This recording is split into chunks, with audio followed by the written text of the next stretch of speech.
2 కోడిగుడ్లు రైస్ వేసుకోనా? అదేనా 2 గుడ్లు వేస్తారే ఇట్లా అంటారే. ఇదేంటైతే అదేనా? ఓ ఎగ్ రైసా? అదే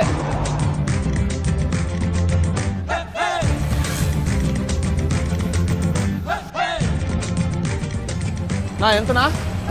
2 ఎగ్ రైస్ కదా, 100 రూపాయలు. నా స్కానర్ ఉందనా?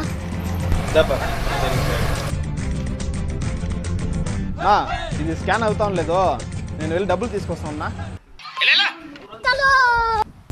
నా రైస్ బాగుంది. సరే నా వెళ్తాను. ఆగరా, వాడు వెళ్ళిపోయినాడో నువ్వు వెళ్ళిపోతే డబ్బులు ఎవరు ఇస్తాడు భయ్? అన్నా వాడు ఎవడో నాకు తెలియదన్నా. భోజనం తీసిస్తానంటే నేను వచ్చి తిన్నానన్నా, అంతేనా? నాకేం తెలియదన్నా.